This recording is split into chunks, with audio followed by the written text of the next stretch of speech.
The Lord is a danger to your evil system, because you won't be able to keep trafficking and fucking kids and making money from it, said the priests, the politicians, the police and the psychiatrists. What's the best way to shut up the Lord? Call him names, label him names and poison him to death, slowly so no one notices.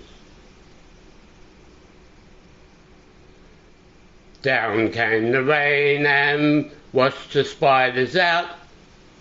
Down came the rain and caused a massive flood, and all the fucking rock spiders never climbed up the spouts again. The end. Godspeed.